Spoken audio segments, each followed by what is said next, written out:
Welcome to the United States of America. We call this the land of the free. But this country is home to the largest prison population in the world. 2.2 million Americans. We put more people in cages here than China, Russia, than anywhere. We have more people in prisons. More than we have colleges and universities. 1/3 of all incarcerated females globally are locked up here in the United States. 13 million Americans are arrested every year. Get your hands off the truck! Rick, I'm not doing anything. To put that in perspective, imagine all of Los Angeles and all of New York combined arrested every year. There are countless heroes in law enforcement saving lives every day. Able to pull her limb back. But not a single state in our union has use of force laws that meet even the most basic international standards. You're going to... With record poverty, drug use, and countless nonviolent social issues left to our police officers to solve with only 3 tools, we have a national crisis on our hands. Of course, we need dangerous people removed from our communities. But how many Americans are really so dangerous that they need to be locked in a cage? I enrolled my girls in my father's school district. They sent me to jail. They sent my father to jail, too. My father never came home. The law enforcement apparatus is deployed disproportionately against people of color. If you're a black man, your crack is going to go 300 times more than your... We know reform is desperately needed, but how do we reform? Can't record inside. When prisons don't just lock people up inside. Make sure you get it on tape, big boy, with your telephone. Get it all. I'm a member of the press. They lock us out. I'll suggest you pack up and go. Citizens, the media, independent journalists are all routinely barred from recording or documenting anything that's going on inside our criminal justice system. Because you're a chicken shit, motherfucker. We have to get all our information and impressions from corporate commercially funded television. You can't do the time, don't do the crime. These shows are filmed and edited under tight supervision. They're not going to prepare you for the inhuman conditions, the violence and brutality you're going to have to face. You think because you obey the law, you have nothing to worry about. But recently, the Wall Street Journal suggests we now have so many laws on the books. The average American commits 3 felonies a day without even knowing it. He didn't do anything. As an American, you're more likely to go to prison here than anywhere else in the world. You need to know how to handle an out-of-control police officer. Yes, why am I going to get this? How to survive an interrogation. How to survive county jail. And an extreme prison sentence. To take us through the steps, we're going to follow the stories of 2 Americans. Bruce Lisker, an innocent man convicted of murder. And Reggie Cole, another innocent man who endured an even more horrific nightmare. We're going to get perspectives from investigative journalists, analysts, academics, prison staff, lawyers, cops, inmates. So in the unfortunate case that this may happen to you, this is the Survivor's Guide to Prison. Are they controlling you? They got a hold on you? You need a man in a suit to tell you what to do? I'll grab the podium mic and open the night. We don't read between the lines, let alone the stripes and the stars. Presidents get popped in their cars. I ain't copping a drop. Real talk.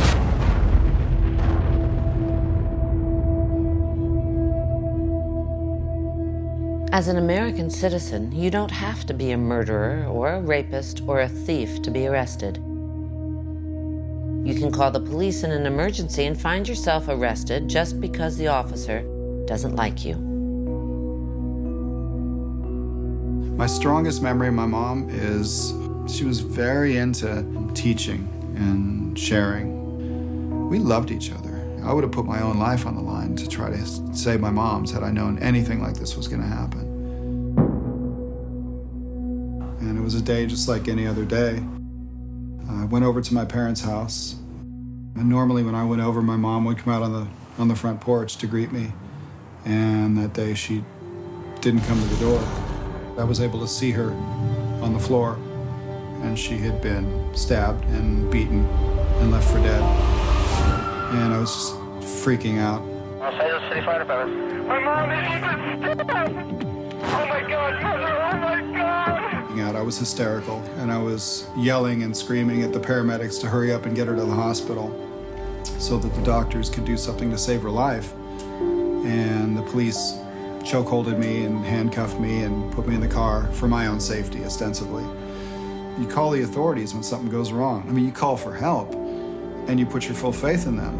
I was telling the police, I want to go to the hospital to be with my mom, screaming, crying, you know. And he said, no, we have to go to Van Nuys Police Department. The detective interrogated Bruce for 2 hours. But by the time he was done interrogating me, she had died.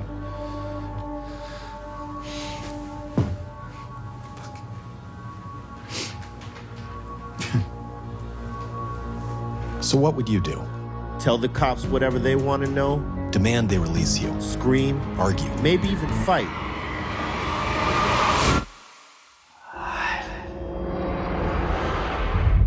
There are a number of citizen watchdog groups who observe and record police misconduct. Their advice is to always be polite. Never engage with an aggravated or confrontational officer. First of all, you disrespected me, this badge, and my department.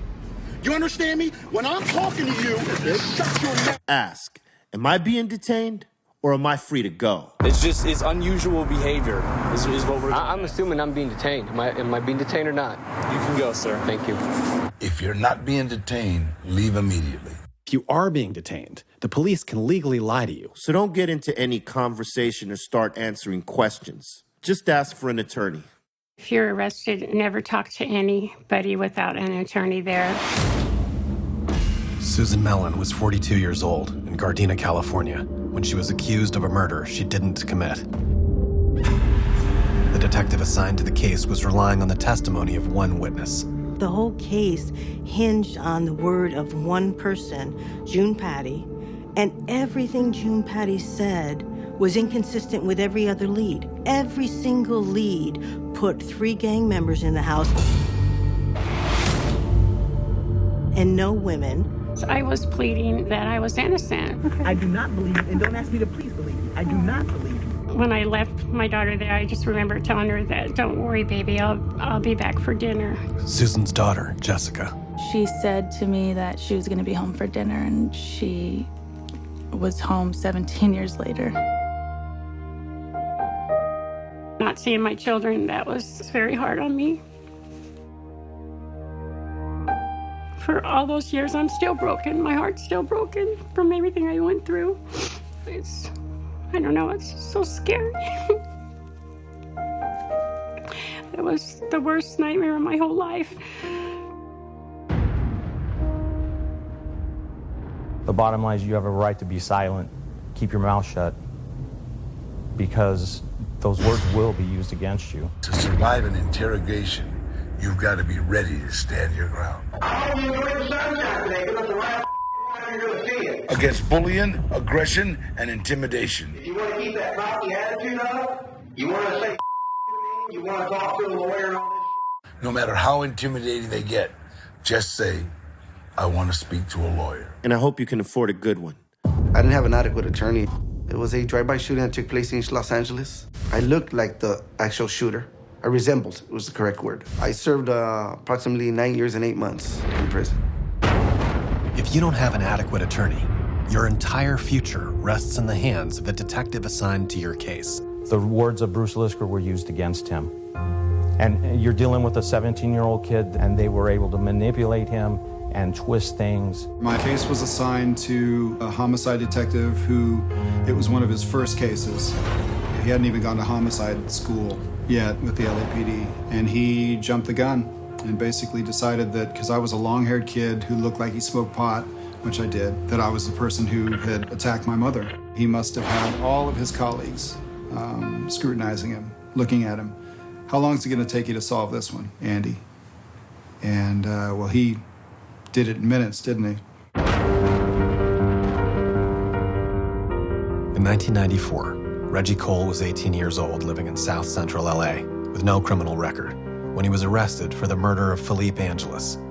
The only eyewitness was a man named John Jones, the owner of a brothel across the street known as Johnny's House of Prostitution. How long has this place been in operation? About 17 years. About 17 years? The police were willing to overlook what John Jones was doing, then John Jones would be willing to play along with whatever the cops wanted him to do. 16 years later, a new theory would emerge, that the actual shooter was more likely John Jones himself, firing from the rooftop of his own building. But the arresting officer on the case was sure the murderer was Reggie Cole. It was her first case, and she needed to close the case in order for her to get her shield, her homicide shield. To be a doctor, you have to go to school for many years. To be a lawyer, you have to go to school for many years. I don't understand how somebody with just a high school diploma or a GED can have that type of power to be an officer of the law with a pistol that can take someone's life, literally, or with the charges they put on you. People, they don't feel the need to speak up because it doesn't happen to them. Oh, that's messed up. You know what I mean? But it could never happen to me. Yes, it could. It could happen to you, just like that. Every staff member, everybody that I encountered, I was saying, you know, a mistake has been made. I didn't do anything. Begging for phone calls to talk to my dad. You know, from moment to moment, the reality that my mother's dead would just bring an icy chill.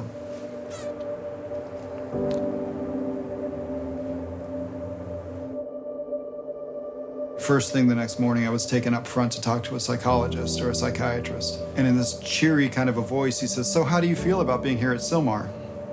And I said, "You know, are you kidding?" Since the LAPD report stated that Bruce stabbed his mother to death, the doctor determined that Bruce must be psychotic. Prison healthcare is a disgrace. I mean, it's more like a horror show. The medical conditions inside of prisons in California have been so bad for so long. And you're talking about misdiagnosis, just barbaric conditions. So a district court in 2002 said that an outside agency had to come in and take over the entire medical system in the prisons. Today, after spending billions of dollars, some California prisons still fail to meet even the most basic constitutional standards for healthcare. If you have a serious mental illness, the United States of America is probably the worst place you want to be. If you don't have the money to pay for constant care, you're in danger of facing law enforcement. You send an officer over here. We have a son that has schizophrenia, and he's not doing very good. We got to get him someplace. If you're schizophrenic or bipolar, you're 16 times more likely to die when encountering law enforcement. The 5'3", 100-pound teen fell when he was stunned. Two officers then jumped on top of him, and while they held him down, the third officer, who ordered the stun guns, then shot Keith in the chest and killed him. And if you don't die, you're 10 times more likely to land in prison than a hospital. The National Sheriff's Association got together with the Treatment Advocacy Center. They looked into it. It turns out 50% of the people who are locked up have some kind of mental health issue. We will not negotiate with terrorists! In the 1960s, state psychiatric hospitals began closing, and the nation's mentally ill found themselves on the streets, often winding up in prison. If you're mentally ill and you're in prison, you're more likely to get worse, experience increased behavioral problems, and you're going to be disproportionately abused, beaten, and raped. You're more likely to commit suicide, and if you're released, you're more likely to reoffend and come right back. Most prison staff are poorly equipped to diagnose, manage, or treat your condition. And if you add that all up, you know, it makes me ask the question, who are the crazy ones? Knock it off.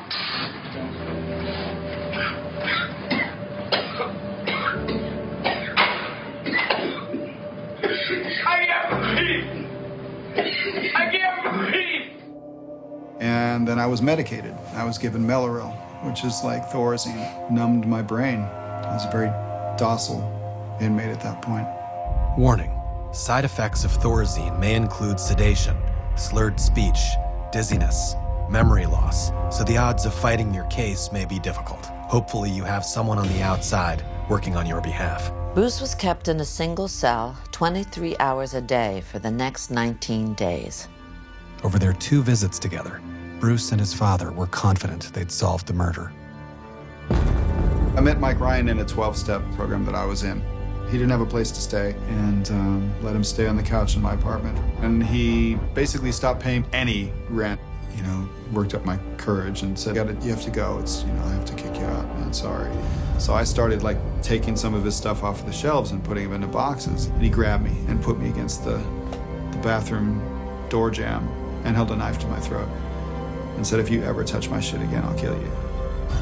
And he was gone, and I thought, God, he's gone. My mom told my dad the day before the murder that Mike Ryan had been there that day looking for money, looking for food, looking for, you know, we know it in our hearts, my dad and I. Mike Ryan killed my mom.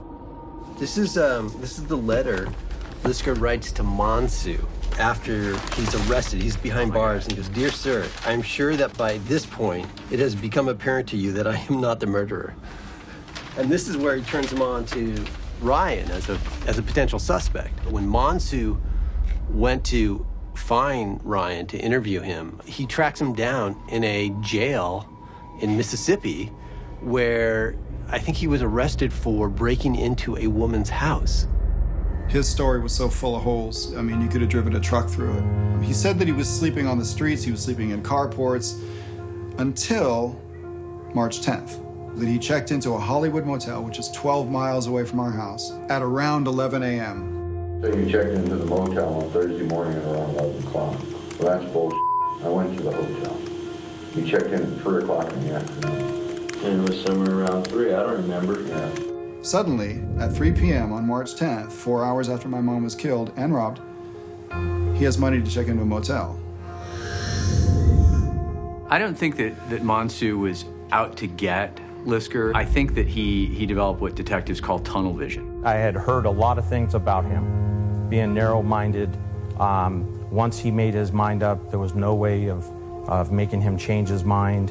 And so that leads to some serious problems when you're dealing with a homicide investigation. Detective Monsu did a search on Mike Ryan's criminal record, apparently using the wrong birth date. He had the wrong date of birth for him. And if he had the right date of birth and he checked criminal records back then, he would have found that just a few months prior to the Dorka Lisker slaying, Ryan had allegedly held a knife to a friend's throat over $12, which you would think would cause, a detective to consider him a little more seriously, for the offense he was investigating. Eventually, like Bruce, you're going to have a detention hearing, during which time a judge is going to make a determination as to whether you're going to stay in jail or you can be released while you await your trial. Well, unless you have a lot of money for attorneys, you're not going anywhere. Basically, you go in there with your hands tied behind your back because of the power that we give to police officers in this nation. His word carried the day. The Constitution is supposed to guarantee a speedy trial and prohibit the use of cruel and unusual punishment.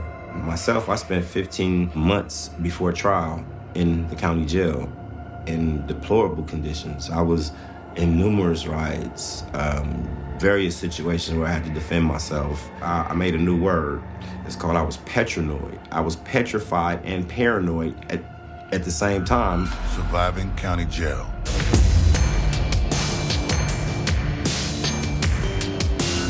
The first thing that you're gonna wanna do is get out. So whatever you have to do to get the money, it's worth it. You definitely don't want to be going to trial in a jumpsuit or in cuffs. A study of defendants in Kentucky found that individuals in jail were over 3 times more likely to be sentenced to prison than those who were released and showed up for court in regular clothes. You're stuck in jail. Be prepared to be completely humiliated and violated. You are going to be stripped of all your personal possessions and your clothing. Your integrity, your respect, everything. Keep to yourself. Be polite and ask permission to use the water fountain, the bathroom, the light, the sink. That's it right there. Mind your own business and be respectful. Never call the guards if you got a problem with somebody. Just talk to the person that you have a problem with directly or let it go. You're going to want to make a lot of phone calls to your family. To get advice. Find a lawyer. To talk to a friend. To find out how to get out. As quickly is possible.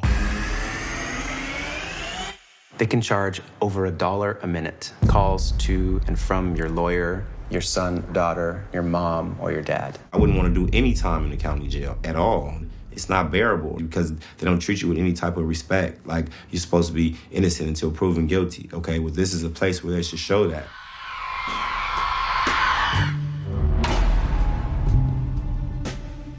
Innocent until proven guilty originally meant nobody should ever be denied a trial, and it was created as a protection against torturing people into confessions. It was established as a shield against mob mentality and witch hunts. And this presumption of innocence until proven guilty is a foundational notion of civil justice.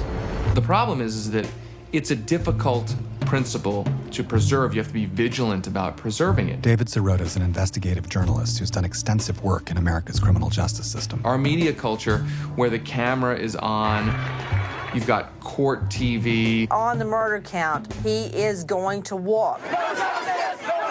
People want to see retribution. They want to see somebody punished. Who in the heck is in that jury room? You've got politicians running around. Just stoking the flames. When folks mess with Americans, we go after them. People want revenge. And it's reminiscent of medieval times, people screaming for blood. And our present culture doesn't seem to value the concept of innocent until proven guilty. And so, unless you're vigilant about preserving a presumption of innocence, then you're going to lose that presumption of innocence. Khalif Browder was a teenager. He was walking home from school when someone accused him of stealing a backpack.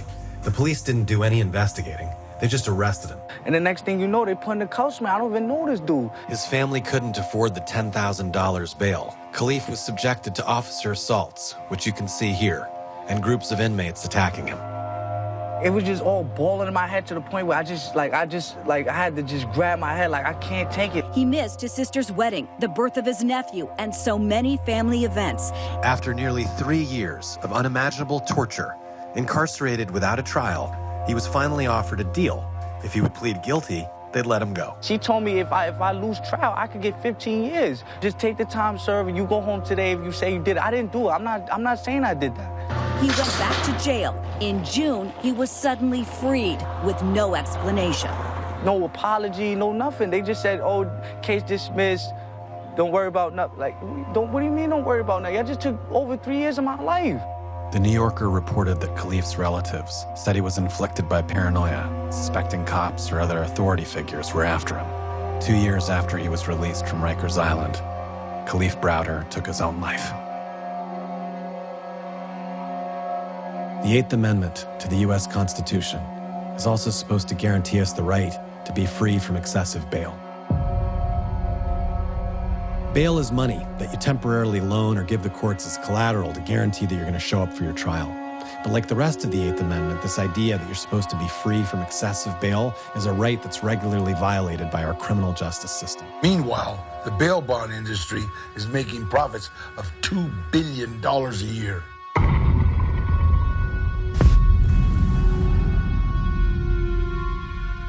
What we would need is at least for you to be employed 2 years on the job. What you do need to pay is going to be 10%. After 30 days in custody, Bruce finally had the opportunity to post bail. Bail was set at $250,000. Neither Bruce or his father had the money. I was scared shitless. I was so frightened. The whole way down, I just thought, this is... You know, I keep using the word nightmare, but I mean, this could be the end of my life. I don't know. I don't know. The most important thing that I can tell you is to protect yourself. Don't talk to people. If you're running off at the mouth, you're usually going to dig yourself a hole. If you want to survive in jail or prison, take the advice of old-timers. This is Tim. He's going to elaborate on the most important rule of all.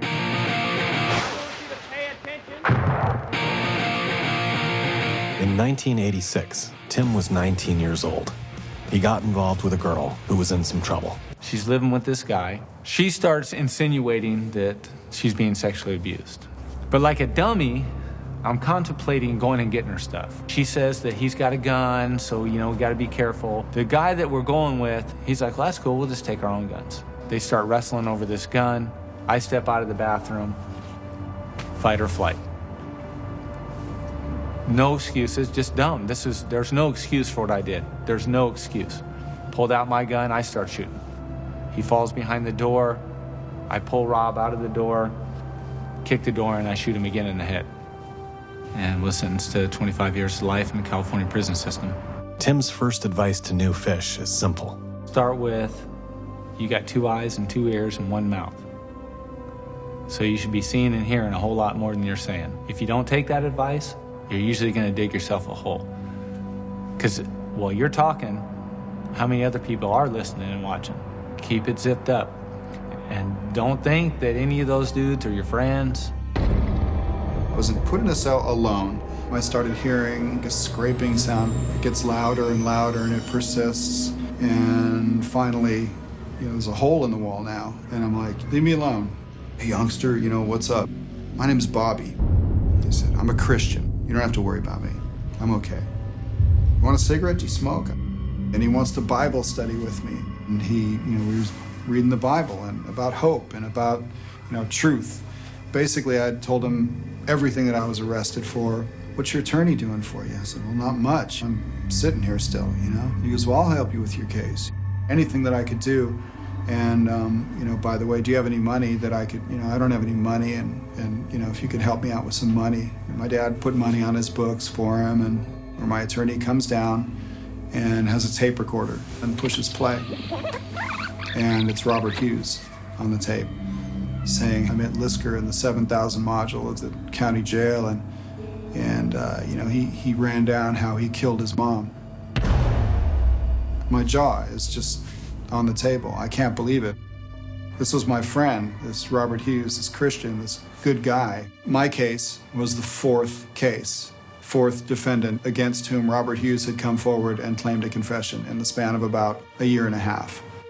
I think for about a decade, prosecutors had this corrupt alliance with jailhouse informants who would either make up or try to solicit confessions from fellow inmates and then use that information to try to get some leniency on their own case, their own sentence. There was a shift in my attorney. With the tape of Robert Hughes, he gave up on me. I saw it in his eyes. I saw it in his eyes. Bruce had been incarcerated now for a year. As long as it's been, which was incomprehensible to me that anybody could spend a day, let alone close to a year, behind bars for something they didn't do. Now I have another year to wait, potentially, until my trial. One of the times that I came back up front, juvenile hall, when they were receiving me, said, wait a minute, the date of birth here, this guy's over 18. He can't associate with other minors. Because Bruce is now an adult, they put Bruce in the box, which means solitary confinement.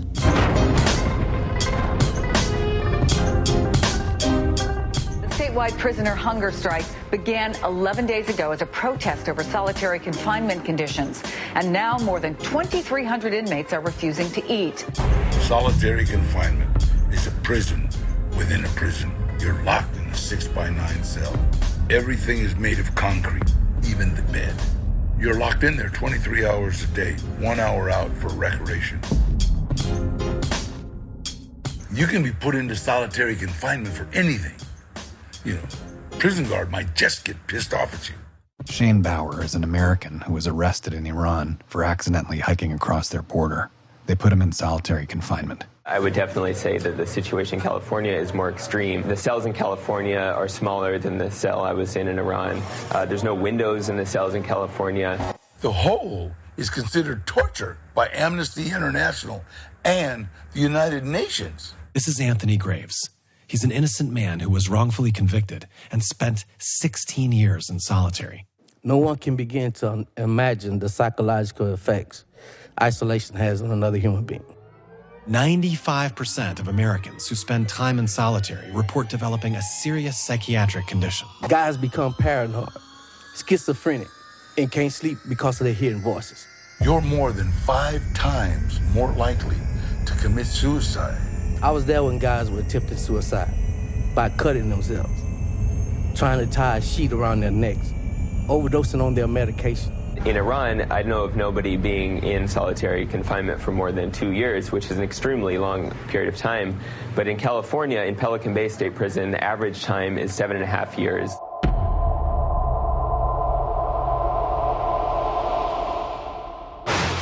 For 2 years, Bruce had been waiting for his trial. He'd gone over it in his head day after day. What the judge would say, what a jury would think.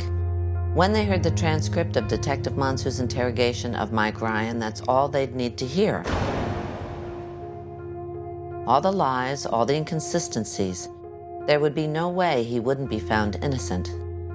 Except the prosecutor filed a motion to deny Bruce the right to make any mention of Mike Ryan's name at the trial.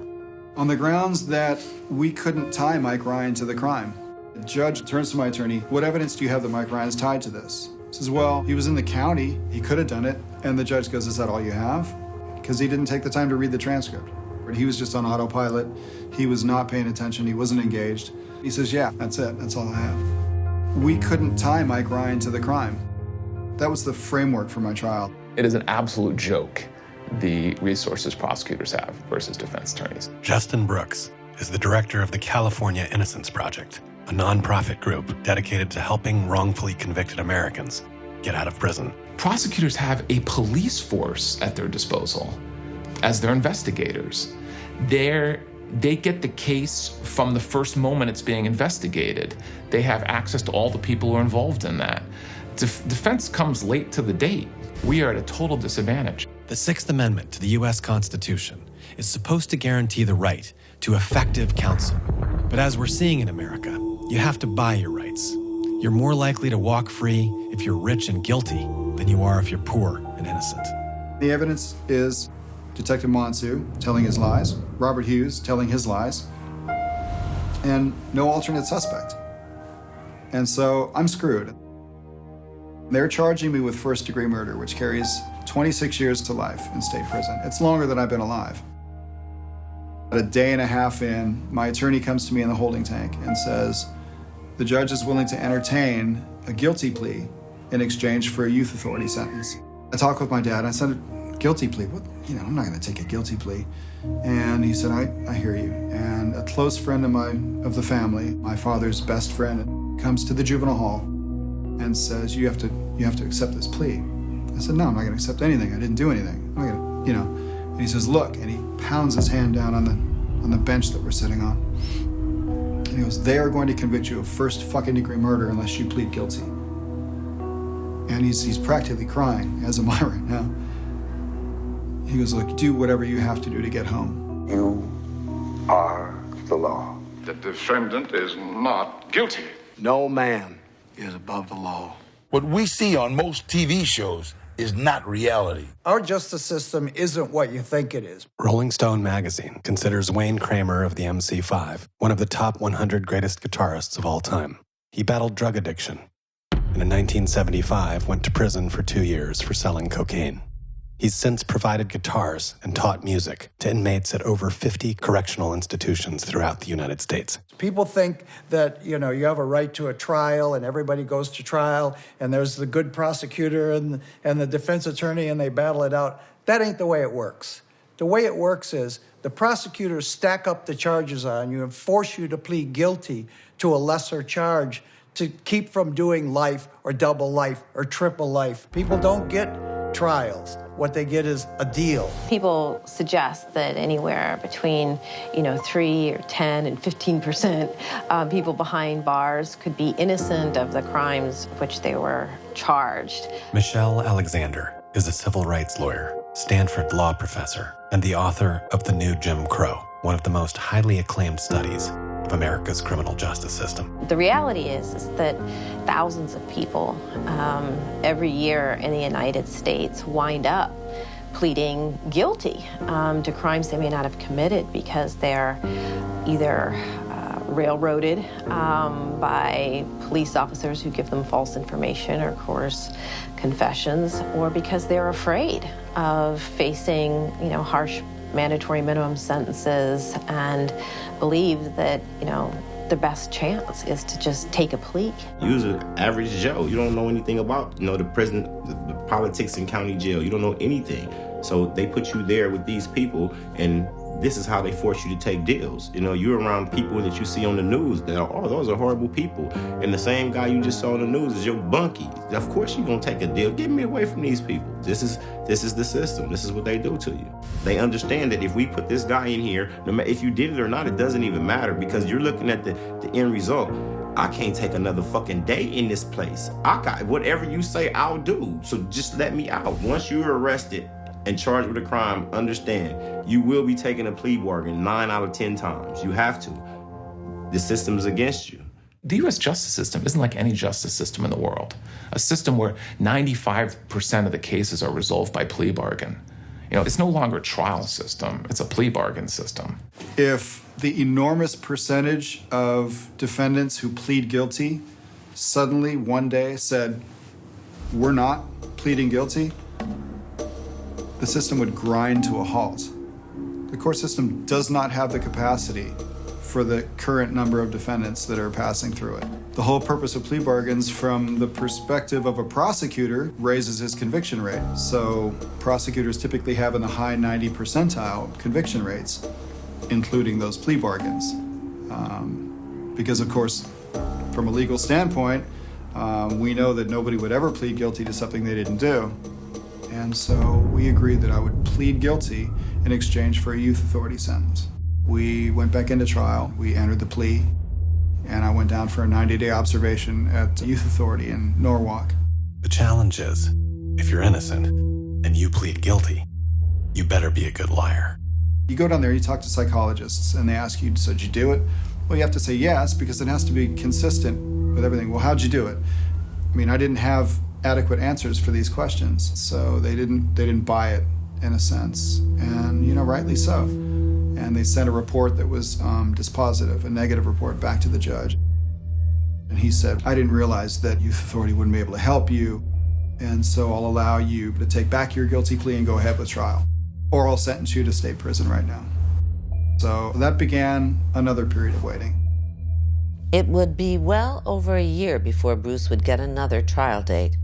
23 hours a day in a cell, in isolation, no contact with other juveniles, only counselors, 1 hour out for recreation. And while they might not be able to introduce an alternate suspect, Bruce demanded his lawyer knock down every argument the prosecution could make. The prosecutor said Bruce could not have seen his mother's body through the back window of the house.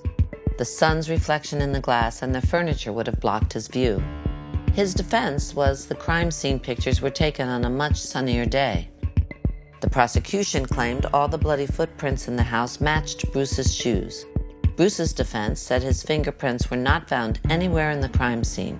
There was no evidence that he wiped anything down or made any attempt to cover his tracks because Bruce had nothing to hide. The prosecution called Robert Hughes, who claimed Bruce confessed in the 7,000 module of county jail. And the defense compared Robert Hughes to a used car salesman who wasn't to be trusted. Then one day they wrap their keys on the door and they say, Lisker, it's a verdict. And my dad was there. He was there just every court day, and he was right there in the front row, and we were just, you know, eye contact, but you can't really talk because you're not allowed to. It's not a visit. You know, you're not allowed to visit with your... But he was there, and the jury comes in, one by one, you know, excruciatingly slow, sits down, and the judge speaks. Have you reached a verdict? Yes, we have. In the matter of People versus Bruce Lisker, we, the jury, find the defendant, and they said guilty. And it was just... the bottom literally fell out of my world. That's it. It's over, isn't it? That's my life.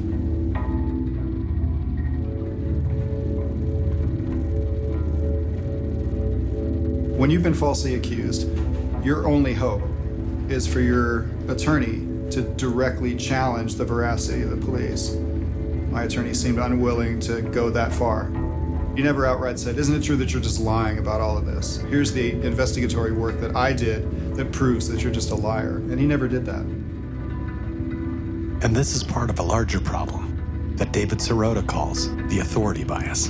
Authority bias meaning the government, an institution says somebody did something and they must have done it. And what's strange about it is that this is a country that, in one way, the American zeitgeist is, I don't trust, the government can't do anything right. I don't trust anything the government says. And yet, at another level, at the very same time that's the dominant rhetorical paradigm in our politics, there is this authority bias where when the government accuses somebody of a crime or says somebody's a wrongdoer, reflexively, millions and millions of Americans think it must be true. Am I free to go? No, you're not.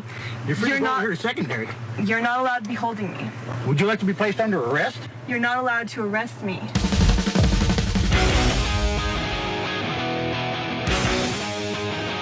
In the 1960s, Yale University psychologist Stanley Milgram ran an experiment to see how often human beings would obey an authority figure and follow orders, even if doing so ran completely against their personal code of morality. How is it possible, I ask myself, that ordinary people who are courteous and decent in everyday life can act callously, inhumanely, without any limitations of conscience? 450 volts. In Milgram's experiment, participants were told by a scientist in uniform to electrocute a subject for each wrong answer on a test at ever-increasing voltages. Are you all right? Please continue, teacher.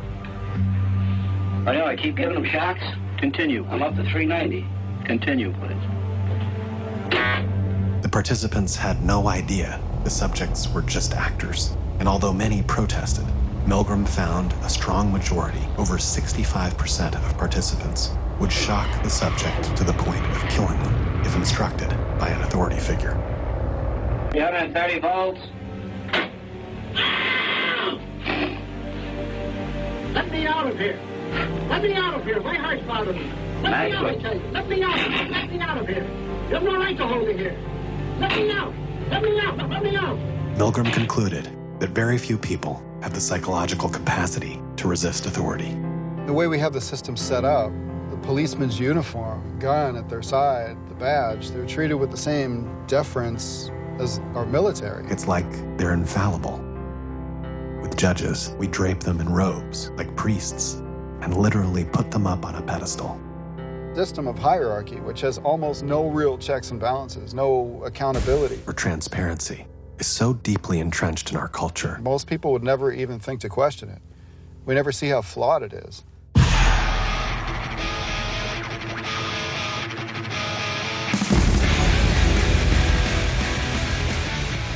How do we resist the natural instinct to obey? Don't blindly trust authority figures. If you're given the order that feels questionable, check your conscience. The time to argue with a police officer is not the side of the road. Pick your battles wisely. And if you can challenge authority without risking more than you're willing to lose, something feels wrong.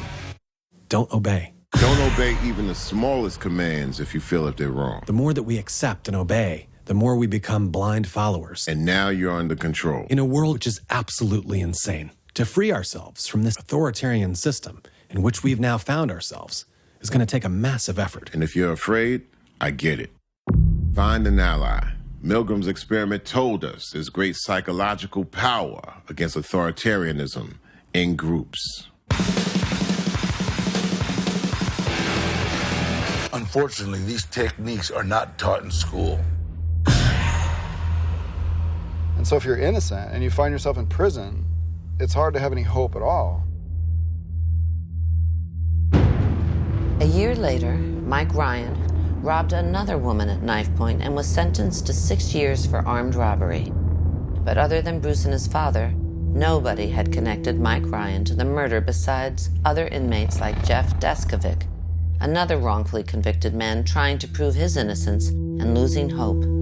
I remember reading about Bruce Lisker's case in the magazine Justice Denied. They allow people who allege that they've been wrongfully convicted, who have a plausible story, to write about their case with the hope that more public attention will come. When I read about Bruce's case, it was reaffirming to me that I was on the right path, because even though he hadn't been exonerated, he was still looking for help. He hadn't given up. You can't give up, no matter how long it takes. And it could take a long time. One of the biggest factors in why the U.S. has the largest prison population in the world is the length of our prison sentences. The average sentence for burglary in Canada and in England is around 6 months. In the U.S., it's around 1.5 years. In other developed countries, a drug offense might land you 1 year, 1.5 years in jail. In the U.S., it's 5 to 10 years or more. If you're a black man in America, your sentence will be 20% longer than if you're a white man for the exact same crime. The federal law still holds marijuana as equal to heroin, which is unfathomable. These bullshit laws that are old and prehistoric needs to be changed. I met a woman that had a first offense, nothing more than $5 worth of crack cocaine, and was sentenced to jail in 1979 and didn't come home until 2014. And she said to me, I don't know how to use no phone.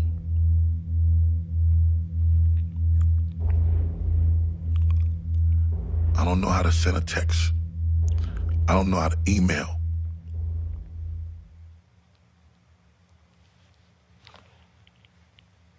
I'm sorry. High incarceration rates and longer than necessary prison terms have not played a significant role in materially improving public safety, reducing crime, or strengthening communities. In fact, the opposite is often true. And as it turns out, we've known this for a long time. In the 1970s, criminologists had developed this consensus that, prisons just didn't work. But this consensus was interrupted by a political movement, racial anxiety, racial resentment, and also to capitalize on, growing public fear as crime rates were beginning to rise. And, as politicians found that this get tough rhetoric, sold well to the public, all of the research and studies that suggested that prisons didn't work were shoved lightly to the side. And we went on a prison building boom, unlike anything the world had ever seen before. And this was compounded by the war on drugs. The drug war was born with a particular group of people in mind as the enemy. We must wage what I have called total war against public enemy number one, the problem of dangerous drugs. Poor people, particularly Black people, were defined as the enemy in the war on drugs. They were defined that way politically, but also through media imagery. The nation's crack cocaine epidemic is taking a new and dangerous turn. White people, brown people, and Black people all use drugs and sell drugs at the same rate. But if we look at who's serving time in America's prisons, the law enforcement apparatus is deployed disproportionately against people of color. Oh, look at that. And the war on drugs also bears a major responsibility for racial bias in our prison system, as African Americans are arrested for drug offenses at 10 times the rate of whites and serve longer sentences. Although people of color make up only 30% of our populations, they make up 60% of our prisons. By the most conservative estimates, if we keep going the way we're going, 1 in 4 Black men born today will go to jail at some point in their lifetime. An estimated 5.3 million Americans are denied the right to vote based on a past felony conviction. And that impacts men of color more than anyone else. This has got to change. With any war, there is some collateral damage. And although white people may not have been the original targets, they may not have been the inspiration for the war, many white people, particularly poor and working class white folks, have found themselves swept in. I'm very patriotic, love my country. Not real happy with my government, but I love my country. Paul Rickett is a U.S. Army veteran who served in the Gulf War. I was out about 3 weeks when I got busted for LSD. I never sold acid. I never made a dime off of acid. I took acid on the weekends. I reimbursed my buddy for what he paid for it so that he wasn't giving it to me for free. If you want to call that trafficking, then I guess I'm a trafficker. But it was personal use. We would just fry and play Frisbee and listen to rock and roll. Drug offenses are another major reason for America's overflowing prison population. The U.S. locks up more people for drugs than any other country on the planet.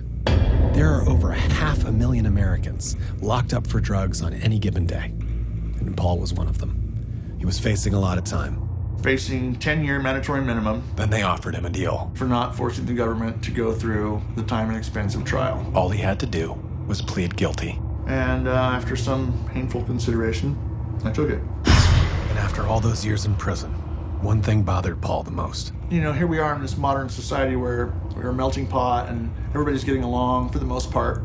And then in prison, you know, it's completely opposite. You know, as soon as you get in there, if you weren't a racist when you went in, they require you to be one as soon as you get in. Every single jail and prison in America, every one I've ever been to, it's all divided up by race. Everything's segregated in there. You have the white phone, you have the Mexican phone, you have the black phone, you have the Asian phone. It seems the racism that helped spark the explosion of America's prison system still burns like a raging fire within its walls, shamefully hidden from the public eye. It was a very strict code of, depending on your race, this is what we do. Even the prison guards promote this. Some people theorize that it's a way for the guards to keep control over us. Because if we all got along, then who would really be running the prison? Us or the guards? There's one guard for every 100 guys. Prison society is further divided from race into gangs. So it helps to either be in one or be from the right neighborhood. On my ride to prison, the guy that was next to me, he was just a regular dude from Long Beach.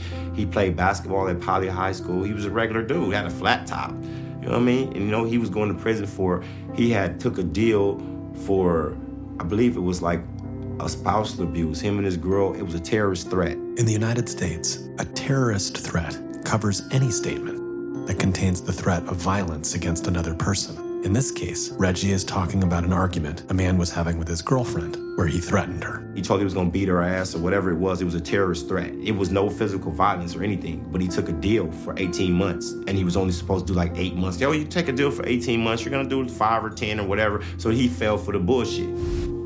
The first night we got there, they asked who from South Central. I'm from South Central. Where you from? Explain to them where I'm from. Okay, well, your homeboys are over here, et cetera, et cetera. They're gonna direct you where you're supposed to go. This guy, he didn't have anybody. He was just from Long Beach. You know, he just was a regular dude, you know? And that night, I'm on my bunk and I'm listening to what's going on. And at first, I thought they were playing because that's what it started off was. This is the whole gimmick. Everything is a ploy to lead to something else. That's why they tell you don't let anybody touch you in jail. And he didn't know this. He didn't understand that you're not supposed to wrestle with somebody in the cell because this is what they're doing. They're trying to see if they can get you in a vulnerable position, and that's it right there. I'm on my bunk and I'm listening to it and I'm thinking, damn, ain't somebody gonna come help this dude? I mean, and they didn't. That night in the cell, they raped him. According to the Department of Justice, nearly 1 in 10 prisoners suffer sexual abuse while in American jails and prisons. A quarter of those also reported serious injury like chipped or lost teeth, being knocked unconscious, broken bones, or worse. So let's keep that in mind the next time a talk show host, a government official, or anybody makes a joke about prison rape. The fact that we find these jokes acceptable shows just how far we've gone in normalizing rape as a just punishment for any offense. As long as we keep imagining that people in prison are subhuman, that they're predatory and incorrigible and nothing like you and me, why would we lose any sleep about what their lives are like or what's happening to them? There are now over 5,000 jails and prisons in the United States, more than we have colleges and universities. In many parts of America, particularly the South, there are more people living in prisons than on college campuses, and a multi-billion-dollar business has emerged. Brace yourself. This is going to sound too barbaric to be real. Like Medieval Times, a science fiction horror film, or a French historical musical. The 13th Amendment of the Constitution outlawed slavery, but it still allows for forced labor if you are in prison. Today, there are roughly 1 million American prisoners working for corporations and government industries. There is no minimum wage, so you could make as little as a few cents an hour. Bruce worked in the kitchen for years, then in clerical jobs, making a maximum of 32 cents an hour. It sounds like another time, or a Coen Brothers movie, but it's happening right now. There are no benefits, no organizing, and no strikes. And if you refuse to work, you can get put in the hole. This is big business for state and for-profit prisons who sell inmate labor to Fortune 500s like Chevron, Bank of America, AT&T, and the U.S. military. Nearly half the population in prison make military uniforms, body armor, helmets, and provide labor as subcontractors for Fortune 500s. They make office furniture, man call centers, take hotel reservations, work in slaughterhouses, or manufacture textiles, shoes, and clothing for pennies. Prison labor is part of why some state and private prisons yield a multi-billion-dollar profit. Not only are prisoners used to make products, prisoners themselves are sold as products. Since the 1980s, the prison population has boomed. Now, 150 private prisons are paid billions by state governments to house prisoners. Private prisons do so well, some of their biggest investors are banks like Wells Fargo or Bank of America. Many private prisons demand 90 or even 100% occupancy, meaning the taxpayer foots the bill for every bed, even the fucking empty ones. For-profit prisons are incentivized to incarcerate more people and for longer periods of time to fill their quotas. And to make sure that happens, they spend millions pushing tough on crime bills. Today, nearly 10% of America's prisoners are held in private prisons. And they also spend millions influencing immigration law. Half of detained immigrants are held in private prisons for indefinite periods of time, often years, exposed to brutal conditions. And because they're not Americans, the government gives them no right to even the most basic legal representation or medical care. The prisons are private companies. Why would they want to decrease violence? Okay? Why would they want to improve the quality of life of these people? Okay? And then we call it justice.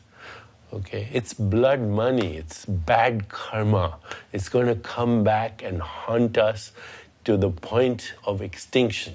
3 housing facilities were set on fire. It apparently all started over inmate frustration over the quality of medical care. Perhaps needless to say, being treated like chattel and used as forced labor for pennies an hour is not that popular on the inside. But that's not the worst of it.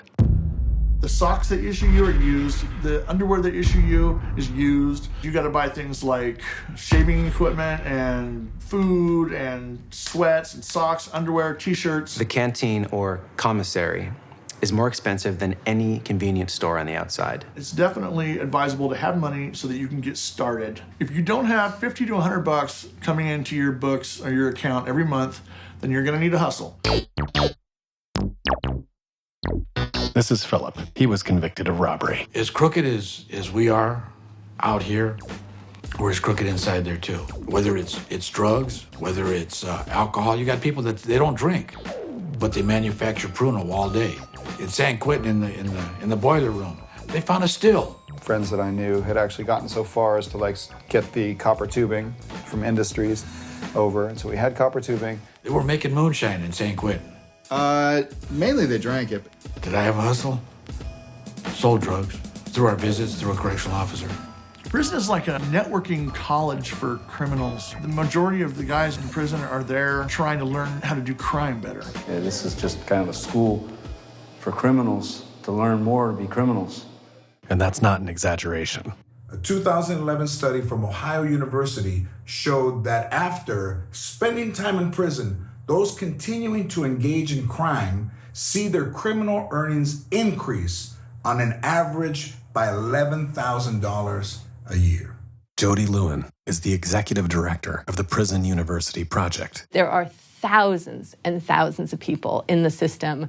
All they want is the opportunity to get a good education and to be hired by somebody where they can have a job where they have meaningful work and a livable wage. In the late 80s, early 90s, there were probably 350 programs in the prison system nationwide. I took my dad's advice. He's been saying for a long time, look for some computer training. Is there any computer training in there? Because he knows, So I finally, when I got to San Quentin, I said, do you have any computer training? It was great. Because, those who know the least obey the best, and there's this rebellious kind of a spirit in there. They have you under their thumb up into the point of being able to put a bullet in your head if they wanted to. Stand still and be quiet, face that wall right now. So there's this rebelliousness, well, I could exercise my brain. They can't stop me from doing that. And so we really got this pride about our education, particularly in that computer programming class. And it was an honor to be able to fight the system, as you might say, by educating each other. And then seeing me graduate that 8 years later. My dad was really proud of me. And our relationship just blossomed, just became so deep and so meaningful. My dad was everything to me. And it was just about 2 weeks after I graduated that he died.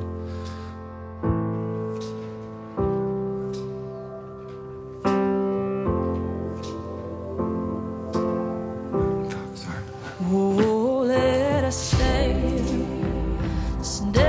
true. May we love and listen and hear our hearts sing. Keep on giving, may we stay true, let us stay. When I signed this crime bill, we together are taking a big step toward bringing the laws of our land back into line with the values of our people. In 1994, Congress passed the Violent Crime Control and Law Enforcement Act, which, among many other things, barred people in prison from receiving Pell Grants. Most of those programs folded almost overnight. To be realistic, unless you're getting a college education in here, it's probably not going to help you too much. But if they have skills such as welding on this yard is just phenomenal. We've seen guys go through the welding program and they're making $30, $40 an hour out there on the streets, and they're writing letters back to the instructor over here. And those are the things that these guys need. They need jobs so they won't be robbing, stealing, turning to the dope, doing the drugs and that type of thing. So that's what I would change. Critical reason number one why people are ending up in prison is for lack of really quality educational opportunity. Since 1970, in the state of California, we've built 22 prisons and 1 university. We literally have more faith in punishing people and controlling them violently than teaching them. Let's imagine a parent who raised a child like that. What would we say about them? What would we think of them? We'd think of them as the most unfit parent imaginable. Ironically, we might even call the police. By not having education, by not having programs, by not having positive things for the guys to do. It's really about terror and intimidation, and people basically fighting for survival and often committing extraordinary violence in order to protect themselves or to stay safe. It's kind of like the weak dog in the pack. If the others spot weakness, they're going to pounce on you for a couple reasons. You pounce on that guy, that gives you a little more status. So I had to ask myself, are you going to be a victim? No, I ain't going to be a victim. Well, that really only left me one choice in my mind. That means I got to be the victimizer.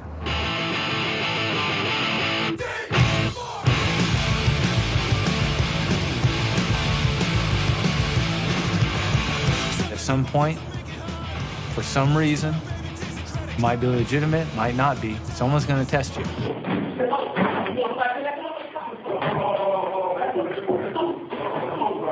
Even if you lose, you're going to have to stand up for yourself. This is not a fucking game. Peace mode, peace mode. Give me those beats out the door. Peace mode. The guy comes over and it's your day to get your package, and he tries to take your package from you that your people sent you.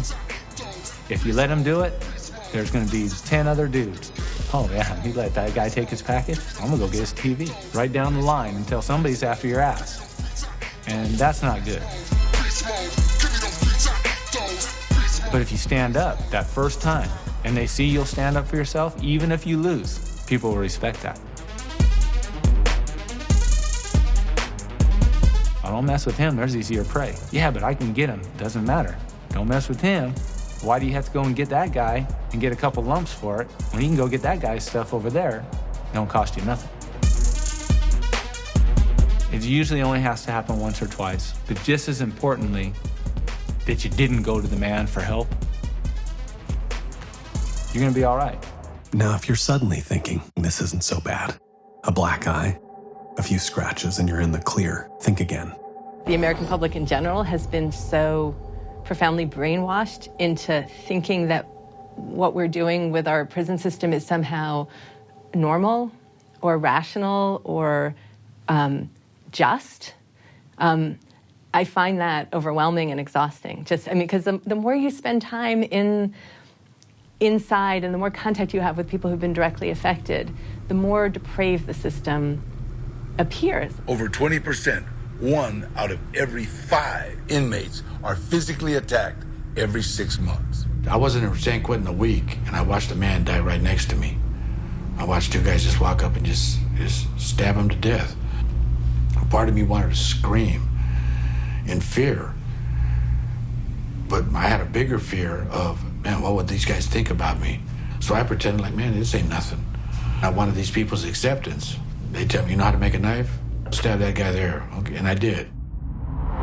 So instead of getting a traditional education or job training, prison's a great place to learn how to make a knife by dropping a razor blade onto the melted end of a toothbrush.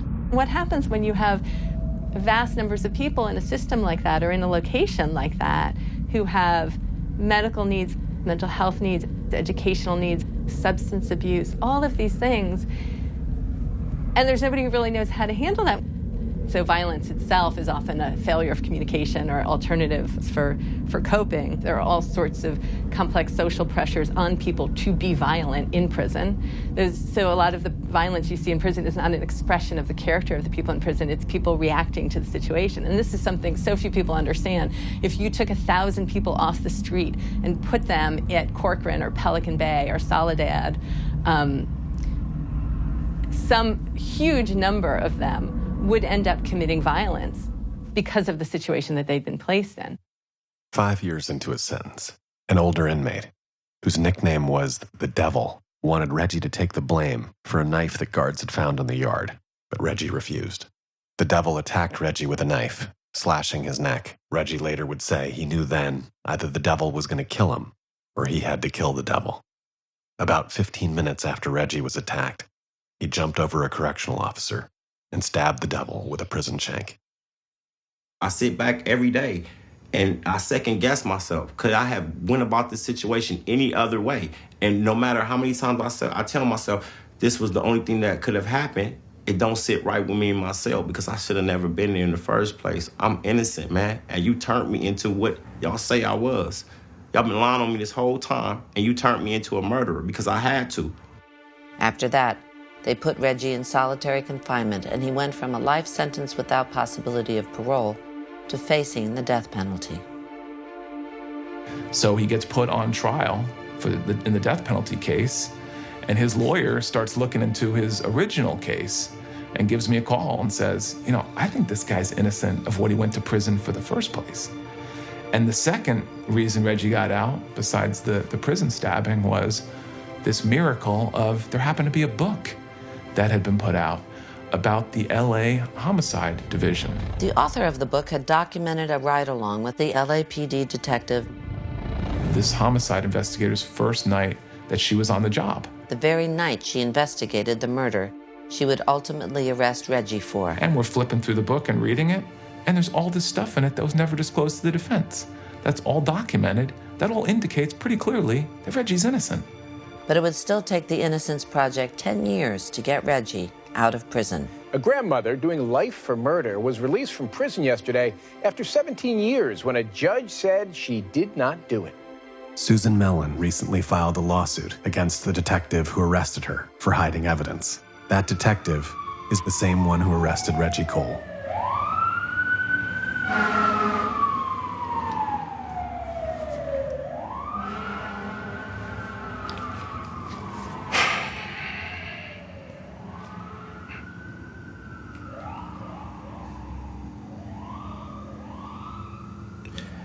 We as a society, we see the bad guy and the good guy.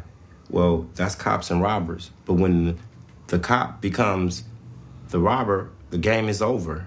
The game is over. That's corruption. It was a horrific twist of fate that led to Reggie's release. Bruce was more fortunate. His father's death led to an unexpected turn. Providence was his big thing, and he had, great life insurance. It was $184,000 that my dad left me, and I was able to parlay that up to about 236 in the stock market. And then it was just 100% of my time dedicated to my case. And that enabled Bruce to hire a private investigator. We had essentially a growing war chest of evidence that I hadn't committed the crime, or at least that all the evidence that was presented was false evidence. I had received a complaint from Bruce Lisker. I flew up to the state prison where Bruce Lisker was. I spoke to him. When somebody is accused of murder or you're arrested for murder, it's tape recorded. Everything is tape recorded. I couldn't find his tape. It had been taken out of evidence by Detective Monsu, and it was never put back into evidence. Detective Monsu had said the footprints outside the house matched the footprints on the inside. Lieutenant Gavin found the footprints weren't actually looked at by a scientist or any qualified expert, so he took matters into his own hands. So I contacted our people, Scientific Investigative Division, so he takes out this big magnifying glass, looks at it, looks at the other one, and he goes, these two don't match. See, this is a great embarrassment for any large organization that you've convicted somebody for murder, and then 5, 10, 20 years later, it turns out that the person's actually innocent. And this is what my lieutenant said: that motherfucker is not getting out of prison. Do you understand me, Sergeant Gavin? They will do everything they can to stop you, prevent you from coming forward with the information you have. Upon reviewing the comprehensive work of the private investigator, the LAPD Internal Affairs Department claimed Bruce's complaints were unfounded and that no misconduct had occurred. You can't have an internal investigation where we all investigate ourselves. That's like a joke. I'm not against the authorities or anything like that. I'm just against the system that has no checks and balances. Who the fuck is checking y'all? I believe that internal affairs should be separate from the police department. There is no way that a police department can investigate themselves. Currently, there are no independent organizations whose job it is to investigate police misconduct. And there's no oversight of prosecutors either. Prosecutorial misconduct is a major factor of wrongful convictions. It's a single thread that runs through almost all of the wrongful conviction cases. Jeff Deskovic has a master's in criminal justice, specializing in wrongful convictions. He's also a survivor of prosecutorial misconduct. I spent 16 years in prison. I was wrongfully convicted at 17. I emerged at 32. Jeff eventually won a lawsuit against Putnam County, New York, for his conviction, which enabled him to start his own foundation. And I'm the founder and executive director of the Jeffrey Deskovic Foundation for Justice. There's no deterrence, there's no oversight, there's no punishment for prosecutors, so they can break the law. They don't face criminal penalties, even when they engage in withholding evidence of innocence, threatening witnesses, coercing witnesses, no matter how serious the misconduct is. If the prosecutor commits that after an arrest has been made, they have what's called prosecutorial immunity. They're above the law. We need prosecutors to really uphold what's become just words, which is, they're there to do justice. They're there to do the right thing. It becomes more like we're there to win, especially when prosecutors' offices actually keep statistics on conviction rates. Well, you should be credited that you looked at a case where the police thought they had a good case, but a good prosecutor looked at it and said, you know what, there's some mistakes made here. We should drop the charges in this case.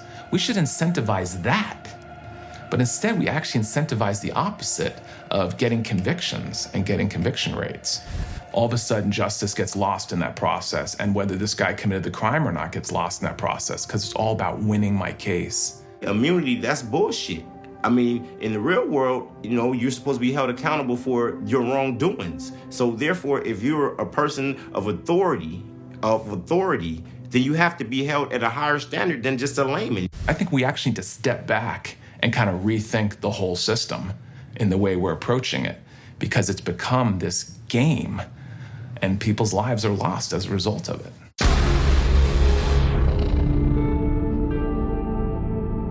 If you ever do find yourself wrongfully convicted, odds are you're never getting out.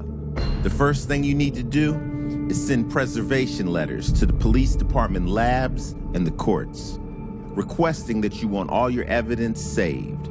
Otherwise, they may destroy it within 30 days. Try to find an innocence project that'll take your case. Prepare for this process to take years, then pray for a miracle. The Innocence Project estimates conservatively there could easily be 40,000 to over 100,000 Americans currently wrongfully convicted, the majority of which are people of color.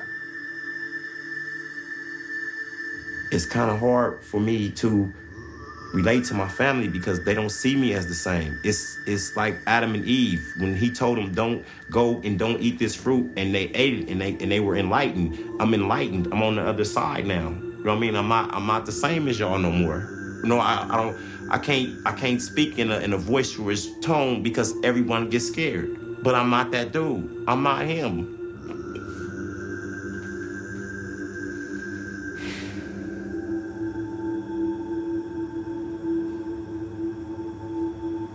I'm innocent, man. I'm innocent. You know, I gotta fight my demons. I gotta do what I gotta do for me. You know, I got a child, you know, and I'm trying to get myself right so I can, you know, teach her right. But I mean, there's no accountability. These people that did this to me, these people that took everything, man, you know, they took everything.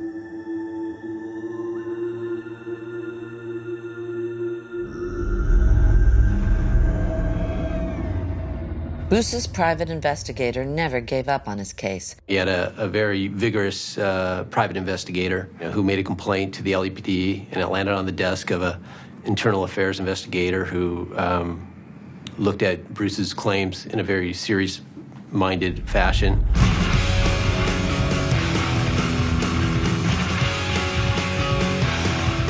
It's the people like Detective Monsu and the others out there that have made our job very difficult to do day after day because we lose the confidence of the public and we lose the confidence of the courts. We have to have police chiefs, directors of public service that are willing to do the right thing and terminate employees who are doing the wrong thing. If you want to say you're the good guy but you're ostracized by everybody that you believed in, it's a very difficult situation. Because I have to continue to work for the same department that did this to Bruce Lisker. I don't look at myself as a hero. I look at myself as a survivor because the system attacked me, the system went after me, and the system did everything they could to keep Bruce Lisker in jail and everything to keep me quiet. It's been a lot of therapy. My wife and I met in third grade. We were elementary, junior high, high school sweethearts. We lived on the same street, and it's been a very difficult road. She is third generation LAPD, and the survival is day by day, and always looking over your shoulder, whether you're doing the right thing or not. You're constantly looking over your shoulder, and every time I get called into the captain's office, I wonder, what did I do now? And I've never had that feeling before. I just kept on telling myself, they are not going to defeat me. They're not going to defeat me. It's just when you come across something like this, what are you going to do? And that's the difficult thing. If I had not given up the information that I did to the LA Times, Bruce Lisker would still be in prison. A bloody footprint that was attributed to Bruce at his trial had recently been reanalyzed and shown to have not been made from Bruce's shoe. So that got us interested in the case, and we started talking to his private investigator and began the 7-month investigation. And at the conclusion of that, they filed an article called A Case of Doubt that eventually won them an award, won the Times an award. I wound up sitting between 2005, when the first article came out, and 2009 in prison, 4 solid years. A widely recognized innocent man. We knew back in 2003, 2004, that we had probably a person that was in prison for a crime he did not commit.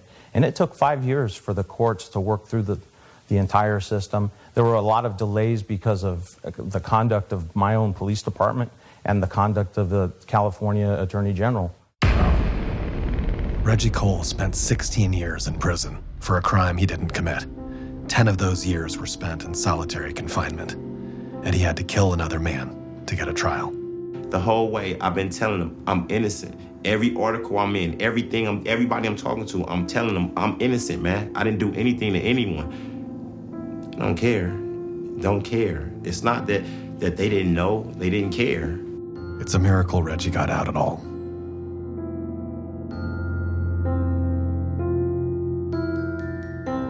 Tim's is a miracle story as well. In late 2012, After 26 years, he made parole. I signed some papers for the parole officer.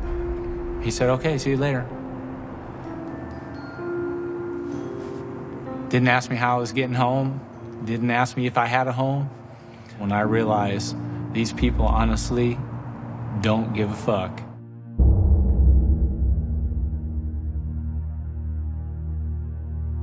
To survive getting out is a lot harder than it sounds. You may have developed post-traumatic stress disorder, agoraphobia, paranoia, and require immediate treatment. You're gonna need food, new clothes. You're gonna need money for transportation to and from your parole officer meeting. If you miss a meeting, you could find yourself back in jail. You're gonna need a job, but there's a lot of discrimination out there for employment and housing. Speaking of which, you're gonna need a home. I wouldn't have a home if it wasn't for the Rescue a Life Foundation to set up a house, transitional housing. God and that foundation is what's got me by. It's the reason I'm sitting here and not back inside. The Rescue a Life Foundation was founded by Dwayne McAlway, who knows how challenging it can be to re-enter society. Dwayne did 25 years himself for murder. After school, we would have to go down to my mother's dress shop and hang out all day and work around the business. At that time, we had several organizations that would just patrol that area, so it was pretty safe. We had the Black Panthers, Ron Karinga's organization, the United Slaves. We had the Nation of Islam. It was pretty cool. You know, you didn't have to worry about people coming in, holding you up and everything. You didn't have to worry about that type of stuff. But it was after the COINTELPRO, when they got pushed underground, that everything just seemed like, you know, went crazy. All the thugs came out, and then, you know, you were fair game then, the store operators. That's when we started having a lot of robberies, a lot of burglaries. My mother, she's just a little bitty 5'4" lady. She was beat up and robbed one day while I was there. And he grabbed her, threw her to the ground, and kicked her and beat her. After he got the money, then he figured it wasn't enough money. You know, and I was a little kid. I was probably about 11 years old at the time. You know, and he had this gun on her, and she was hollering at me not to move, and just, you know, and this dude was kicking her and demanding more money. And he had got all the money we had, you know. Dwayne's mother wasn't robbed once. She was robbed over and over again. I had a good friend, he would always comment about me being so uptight. And he smoked weed. He said, man, just take this. You need to, like medication. That led to other things, you know, that led to cocaine, it led to PCP, which ended up leading to my crime that happened that sent me to prison. You know, I went to prison for a second-degree murder. Some dudes robbed me. They were supposed to have been the middleman going to get the drugs, and they ended up robbing me. Because it had happened to us in our business, the family business, so much. This guy, he wasn't just someone that was robbing me all the time. He was the image of somebody that had been victimizing my family. And all these other times you had got away, but this time you weren't going to get away. So it was kind of like a revenge thing, a retaliation thing for you and your kind. You're going to pay for that. And so what I found is that what you can't forgive, you end up becoming. What you can't forgive, you end up becoming.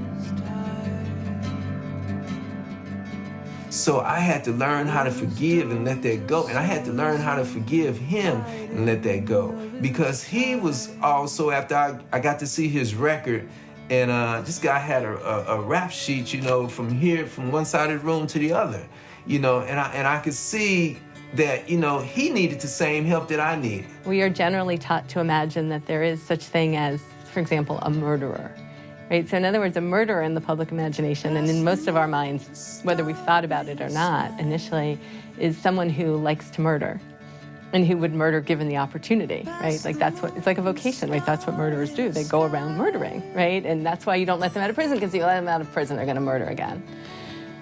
The reality is that, like, murder is almost always a context. It's a situation. It is, statistically speaking, very rarely driven by a compulsion or a desire to do harm, right? It's a reaction to some set of circumstances, to a real or perceived threat, to some extreme emotional state. It's not a propensity. Basically, we're confusing the profile of a psychopath, the psychopath we've read about, the serial killer, with prisoners in general, right? If we as a society stop and imagine that the people in prison are fully human, incredibly diverse, have often been through some of the most extreme and difficult situations and conditions, some of which many of us couldn't even really begin to imagine, then suddenly all that judgment and all that hostility and all that vindictiveness doesn't have such a natural place anymore. Many of our students have committed murder and felt horrible about their crime as soon as it happened. It's not like they needed to sit in prison for 15 or 20 years to realize they'd done a bad thing or to never want to do it again. There is no human element to the criminal justice system. There is no human element. They're not there to help you. They're not there to help society. They can say that's what it's set up for all they want. That's not what it's there for. Not in California, and not in a lot of places. It's a system set up to punish people, and they take a bad situation and they usually make it much worse. You know what the official success rate of state prison is? Nearly 80% of all inmates go back within 5 years. That's a success rate of 20%. Imagine if we had those requirements of airplanes. Wow, 8 out of 10 airplanes falling out of the sky. It's a little bit crazy making. And that is Department of Justice data. That's federal government research. Dr. Michael Coyle attended Harvard University, has a PhD in justice studies, and is a professor of criminal justice at California State University. Dr. Coyle says that prison not only increases criminal behavior, but has a deleterious effect on society as a whole. What happens to a family when the wage earner is removed from society and thrown into prison for 10 years? What happens to those children? How are they impacted? What are their chances of success in life? Start to go down. How does that impact the community? Loss of resources in that community. More demands in the community now to help this family. Maybe the other parent, maybe the children. It's just so clearly a failure by every measure that you look at it, that I think we just need to rethink the whole thing and not just keep trying to put lipstick on this pig. Because that's what we're doing. But I think it is difficult for people to imagine a world without prisons now. We've become so accustomed to the idea of prisons that it's hard for people to imagine, well, what do you do with people if you don't put them in prison when they've done wrong? There are other alternatives. Dostoevsky said the degree of civilization in a society could be judged by entering its prisons. Hebrews 13:3. Remember those who are in chains, as if you were in chains with them. If we don't, we put everybody at risk. My husband, Dan, was a police officer and he was killed in the line of duty. My goal at the trial was to get the man who killed my husband convicted of first-degree murder and be given the death penalty. And that's what I got. That's what happened. I thought, okay, here it is. I got justice. I'm gonna be free from this. And it didn't happen. It was just a lie. It didn't change anything. Akilah Sherrills is famous for brokering the truce between the Crips and the Bloods in 1992. Then in 2004, he experienced an unimaginable tragedy. My oldest son was murdered home from winter break, college. And was shot to death at a party. So my daughter called me and was like, hey, Dad, they getting together over on Sesame Street in the projects and stuff, and they talking about going on a mission for Terrell. So I jumped in my car and I drove over there to the projects, and I jumped out the car and I said, hey, man, we've played this eye for an eye, tooth for a tooth game long enough. I'm like, it's left us all blind and toothless. And I'm like, without anybody here to provide direction and guidance for the kids and the young folks and the parents and the loved ones that are left behind, I'm like, let's do something different. I've met people who've had absolutely devastating things happen to them, and they're just angry and bitter. And I didn't want that to be me. I'd done that long enough, and it wasn't working. And I needed something different. Dion and Akilah did something incredible. They rose to a consciousness most of us cannot imagine. They didn't condone what happened, but they forgave it. I believe in the F word, forgiveness. Because forgiveness is not, something that you do for the perpetrator. It's something that you do for yourself. There is no cure to violence in violence. Violence can never be a cure for violence. It's been said for thousands of years. You can't fight darkness with darkness. You can only bring in the light. If we're really trying to deliver public safety, then we need to start asking questions. We need to say why. What happened in the personal life of this young man to cause him to have this callous heart, this fear that he would take another human being's life? Why is this person cycling in and out of jail or prison? For Dion, she decided she wanted the death of her husband, Dan, to lead to something transformative, something good. And the same for Akila and his son, Tyrell. We're going to harness the essence of Tyrell, and we're going to do something much more profound with this. The point is to understand what's happened.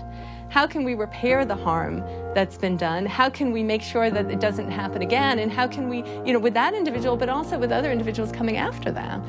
When we get the answer to that question, we need to actually do something about it. Real investment in institutions that help people to heal from trauma. There was an interesting article in the New York Times a few years ago. It was called $1 Million Blocks, where if you calculated how many of the residents of that particular block were actually incarcerated, and you added up how much it cost the state to keep those people incarcerated, you would actually come up with more than $1 million per block. What I would say is take those $1 million that you're spending to put all those people in prison and invest them in the kinds of things that we know very well will actually transform those communities. My passion is Shakespeare because it's about words. And the only way that you can heal trauma is to find language for it. I met my father when I was like 15. Never met him before? No. Never saw him? Something strange here. It's some of my kind of background here a little bit. What they're trying to do is simply inhabit that character as truthfully as they can. And in analyzing and digging down deep into the truth of that character, what happens is they begin to dig into their own lives. When I was a young man and I came to prison, the older convicts taught me how to hustle at every opportunity to make money, how to get over on the police. And I looked up to them. They were my mentors. Through Shakespeare Behind Bars, I have learned that mentoring is very important, but it's also important to mentor them in the right direction. So our recidivism rate in Kentucky for this program, 22 years old, is 5.1%. Guys that are out on the street, why didn't they go back? People ask all the time. Why? I say, don't ask me, ask them. What do they tell you? Here's what I hear them say. I take responsibility for the crime that brought me here. I now understand where that behavior came from because I've gone back in my life and I've looked at all of that, but I am not that human being anymore. That's what arts programming many times gives prisoners hope, because arts deal with the internal essence of what it means to be a human being.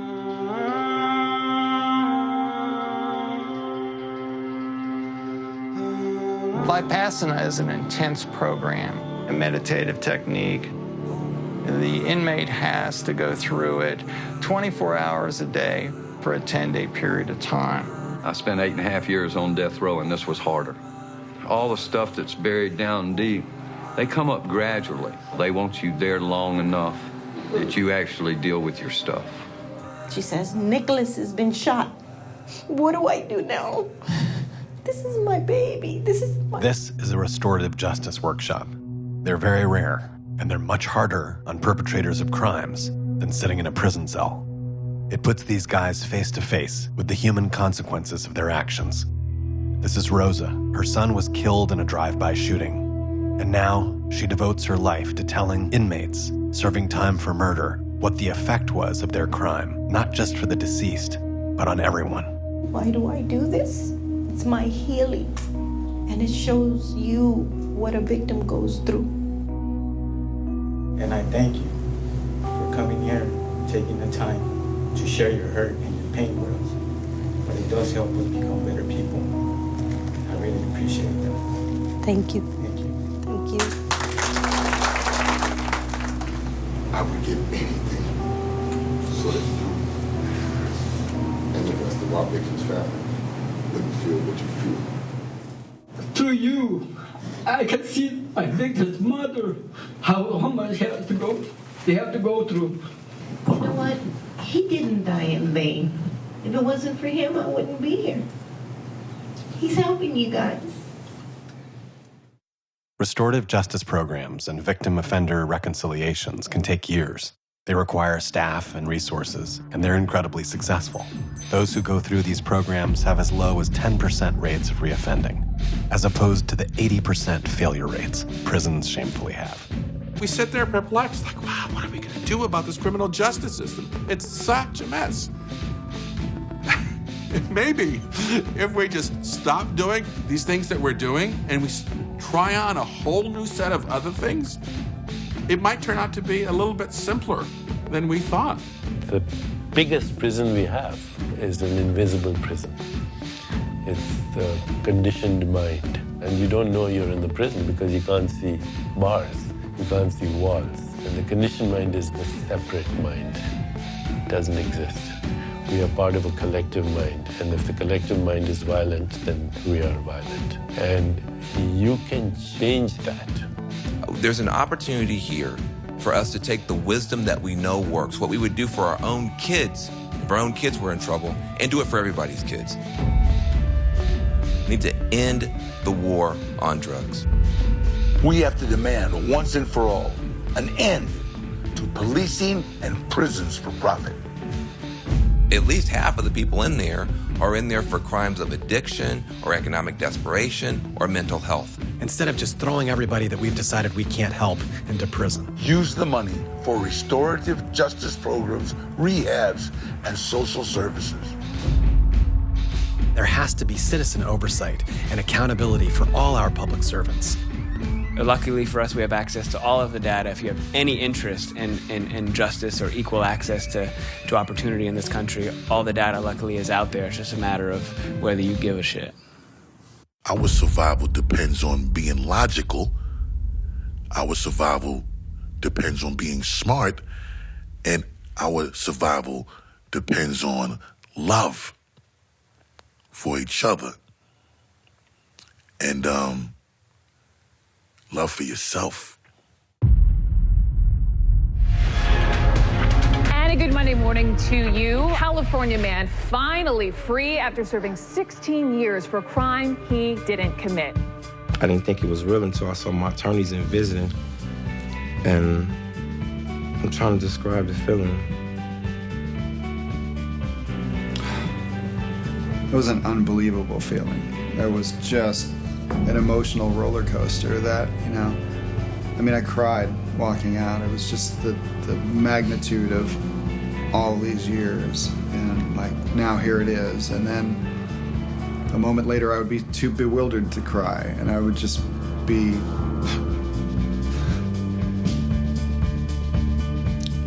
that whole day was really scary for me. A lot of people think that it would be yay, but I was terrified. There were well-wishers there of officers that knew I think they knew the truth and certainly knew the character, my character. And then I was in the parking lot. The air smelled different. I wish my mom could have been there. I wish my dad could have been there. I wish my stepmom could have been there. But I think in a way they were. And it was good. It was good. Once I got on the other side with my attorneys, I just felt like running, just getting as far away from that place as I possibly could. That's probably not the answer that everybody would think that I would have, but it wasn't a joyous time for me. I literally was scared to death. My cousin was waiting for me, my private investigator was waiting for me, and I said, "You want to hear what I actually said?" And I looked at Paul and I said, "Let's get this stuff in the truck and get the fuck out of here." And we couldn't leave fast enough. First place we stopped at was IHOP for some breakfast, and I was like amazed at just the syrup menu. It just was overwhelming. Like, it was completely overwhelming.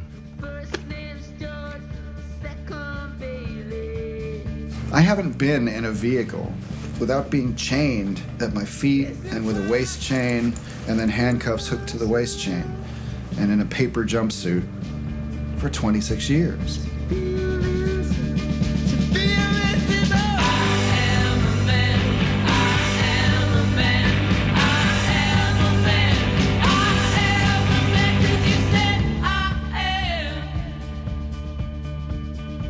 The word adjustment, I mean,